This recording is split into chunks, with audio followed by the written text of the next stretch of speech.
Steelers at Falcons. Line on this one: Falcons minus 3.5. Over under at 42. So far here, 73% of the bets in the spread coming in on the steel curtain, 87% of the bets coming into the over, and 75% of the money line bets coming in on the Falcons. Okay, I'm all in on the Steelers. I'm gonna take the +3, and I'm gonna take the money line also. I don't. We've talked about the Falcons like over the summer. I don't trust this team at all.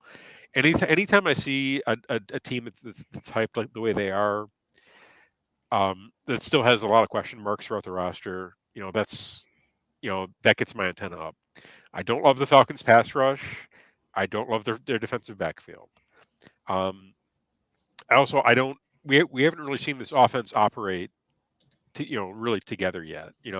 Is this the year Kyle Pitts, proves all the nerds right and takes the leap as like the next great like fantasy tight end? I think if he was that guy, we probably would have seen it by now. I don't really think we have. I think he's a guy, not the guy.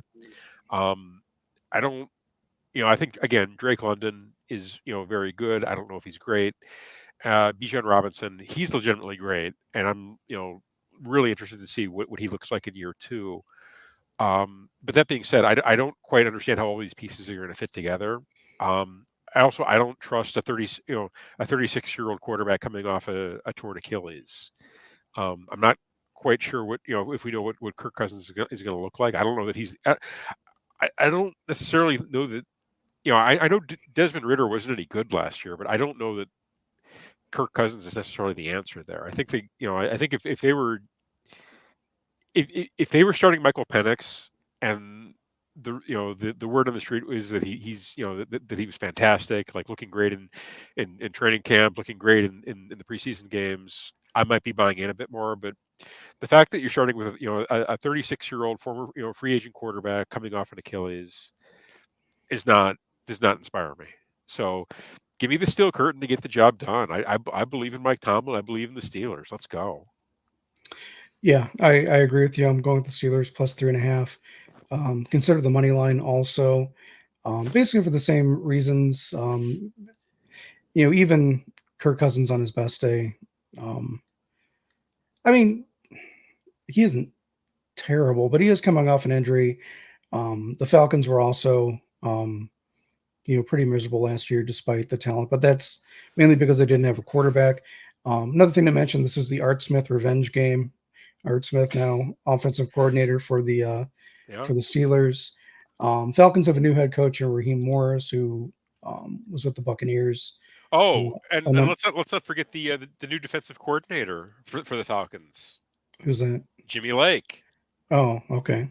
Who drove the Washington State Cougars into the ground in college, and then somehow gets a job as a defensive coordinator despite being objectively terrible. Well, their defense was already terrible, so I guess there's only so much damage you can do, but even still, yeah. But Russell Wilson, played better than I think a lot of people thought he did last year.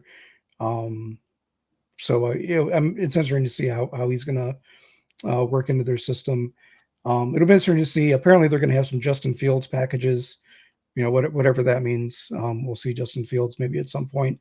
I do like a Cordero Patterson anytime touchdown. Stop it. Well, okay. It is Arthur Smith. So yes, he used him a lot. That's his guy. A lot in Atlanta. They did it he scored a touchdown in the preseason too, I believe.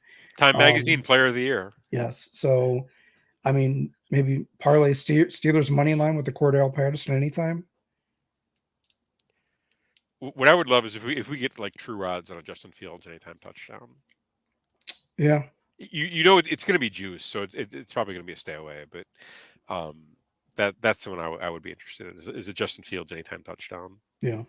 So, all right.